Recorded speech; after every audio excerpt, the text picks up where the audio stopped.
मुरादाबाद वकील रशीद एडवोकेट बने एआईएमआईएम के प्रदेश सचिव शौकत अली ने सौंपी बड़ी जिम्मेदारी। उत्तर प्रदेश में अपनी जड़ों को मजबूत कर रही ऑल इंडिया मजलिस इत्तेहादुल मुस्लिमीन एआईएमआईएम ने मुरादाबाद के कर्मठ नेता वकील रशीद पर बड़ा भरोसा जताया है। पार्टी के उत्तर प्रदेश अध्यक्ष शौकत अली ने उन्हें प्रदेश सचिव के महत्वपूर्ण पद पर नियुक्त किया है। पार्टी द्वारा जारी मनोनयन पत्र के अनुसार वकील रशीद के एआईएमआईएम के प्रति उनके पिछले योगदान और निरंतर संघर्ष को देखते हुए ये जिम्मेदारी सौंपी गई है।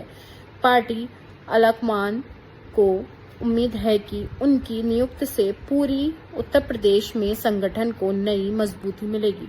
उत्तर प्रदेश अध्यक्ष शौकत अली ने नियुक्त पत्र के माध्यम से निर्देश दिया है कि वकील रशीद का मुख्य ध्येय संपूर्ण प्रदेश में पार्टी की विचारधारा का व्यापक प्रचार प्रसार करना और समाज के कर्मठ लोगों को पार्टी से जोड़ना होगा।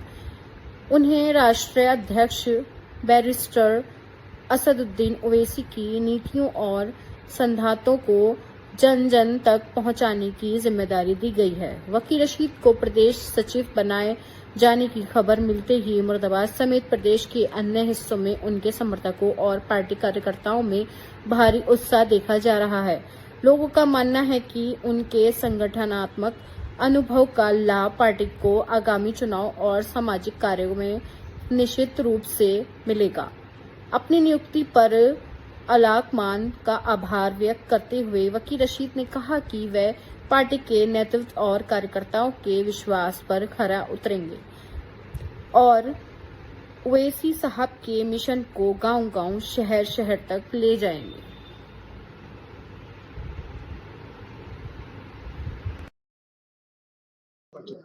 देखिए, माननीय बैरिस्टर असदुद्दीन ओवैसी साहब, माननीय प्रदेश अध्यक्ष जनाब शौकत अली साहब ने जो जिम्मेदारी दी है प्रदेश सचिव की हमें, तो वो पूरी ईमानदारी से उसका निर्वहन करेंगे। और पार्टी की हम तो एक आम कार्यकर्ता हैं और ये एमआईएम में ही होता है कि एक आम कार्यकर्ता को बड़े पद से नवाजा जाता है, बड़ी जिम्मेदारी दी जाती है। जो जिम्मेदारी दी गई है उस जिम्मेदारी का बहुत ईमानदारी से काम करेंगे। पहले भी करा था, आज भी करेंगे और आगे भी करेंगे। 27 का चुनाव है, इसको लेकर के अब जिम्मेदारियां और भी बढ़ चुके हैं, क्या आपका प्लान रहेगा? देखिए, माननीय प्रदेश अध्यक्ष जी ने ऐलान किया था कि हमारी 200 सीटों पर तैयारी है चुनाव की। अब देखिए, लगातार उसके ऊपर काम चल रहा है, विधानसभा वाइज काम चल रहा है। अभी भी संगठन की मीटिंग थी, अभी लखनऊ में मीटिंग चल रही है, तो उसमें यही तय हो रहा है कि हम कौन कौन सी विधानसभा लड़ेंगे, चिन्हित हो रही हैं। और उन विधानसभाओं में ग्राम अध्यक्ष से लेके और बूथ लेवल तक, जो बूथ अध्यक्ष है हमारा, हम उस लेवल तक उसमें काम कर रहे हैं। और हमारे पास फीडबैक आया है जो संगठन का, वो बहुत शानदार है। हमारा संगठन सबसे ज़्यादा मजबूत नीचे तक पहुंच चुका है। देखिए, समाजवादी है या कांग्रेस है या भाजपा है, इनके संगठन नहीं रहे, अब इनकी सरकारें हैं। ये तो सरकारों में काम करते हैं, इन्हें पता ही नहीं कि आम लोगों की क्या परेशानियां हैं, आम लोगों की क्या समस्याएं हैं। इनका उससे कोई सरोकार नहीं। एक लोग सरकार बनाने में लगे हुए हैं, सरकार बचाने में लगे हुए हैं। एक लोग जो हैं वो सरकार बनाने में लगे हैं। हमारा सरकार बनाने का ना दावा है, हमारा दावा सरकार में हिस्सेदारी का है।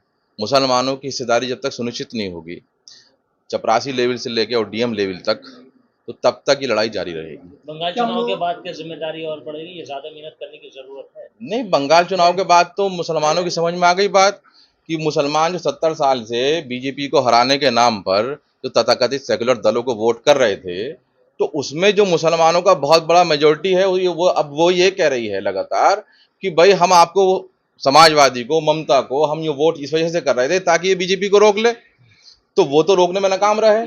उधर अरविंद केजरीवाल हारे, उधर तेजस्वी यादव हारे, उधर वो आसाम हारे, इधर ममता हारी। सबसे बड़ा किला तो ममता का था, तो ममता दीदी हार गई। तो अब कौन बचेगा? अब तो त्रिवेदी बचेगा, कोई नहीं बचेगा। अब तो त्रिवेदी बचेगा।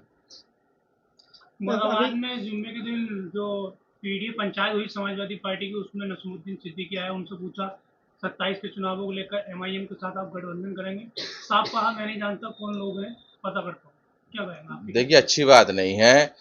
अब खुद ही सब जगह कहते फिर रहे थे माइक लगा लगा के कि ओवैसी साहब ने हमें दावत खिलाई है, मुर्गा बहुत अच्छा था, बिरयानी बहुत शानदार थी, है, मटन जो था वो कश्मीर का था, ये सारी बातें सबको बता रहे थे वो, और अब कह रहे हैं वो ओवैसी साहब को नहीं जानते। तो किसी का नमक खाया, कम से कम इतने तो आदमी को नीचे दर्जे की बात नहीं करनी चाहिए, अच्छी बात नहीं है। 2027 में क्या मुद्दे रहेंगे आप? 2027 में हमारा मुद्दा तो सीधा हिस्सेदारी का है, और हम पहले दिन से हमारी लड़ाई हिस्सेदारी की है। जब तक मुसलमानों को हिस्सेदारी इस समाज में, इस देश में, इस व्यवस्था में नहीं मिलेगी, हमारी लड़ाई तो जारी रहेगी।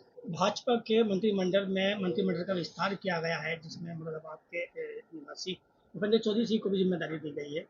क्या मुरादाबाद का विस्तार? देखिए, ऐसा है कि मुरादाबाद तो सियासी यतीम रहा हमेशा। मुरादाबाद को तो इन लोगों ने सियासी यतीम बनाया, सारी सियासी पार्टी ने। पहली बार किसी को मंत्री पद मिला है, पहले भी मिला था, दोबारा मिला है उन्हें, बहुत मुबारकबाद। तो हमारी उम्मीदें तो ये बढ़ेंगी कि वो जब मुरादाबाद से मंत्री हैं, तो जो महानगर और ये स्मार्ट सिटी और जो ज़िला मुरादाबाद है हमारा, इसमें विकास होगा। अब आप बताइए, स्मार्ट सिटी का प्रोजेक्ट आया हुआ है, तो करूले से लेके और सिविल लाइन से पहले बारादरी तक जो मुस्लिम बहुल क्षेत्र है, उसमें स्मार्ट सिटी का विकास ही नहीं होगा। सबसे ज्यादा पैसा हम लोग देंगे, सारा रेवेन्यू हम देंगे, सारा टैक्स का पैसा हम देंगे, और जो मुस्लिम मेजोरिटी रीजन है वो स्मार्ट सिटी में आता जरूर है, लेकिन डेवलप ही नहीं होता। आप बताइए कौन सा विकास हुआ है?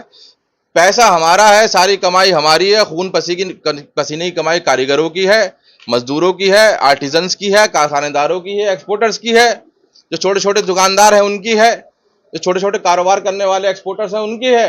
और साहब मलाई खा रहे हैं कहीं और, मलाई तो कहीं और जा रही है। आप देखिए, सारा विकास उधर है। हमारे पास सरकारी इमारत के नाम पे मुसलमान इलाकों में आपने क्या देखा है? सिवाय थाने और चौकी का आपको कुछ नहीं मिलेगा। सारे सरकारी डिपार्टमेंट आपने वहां बना दीजिए।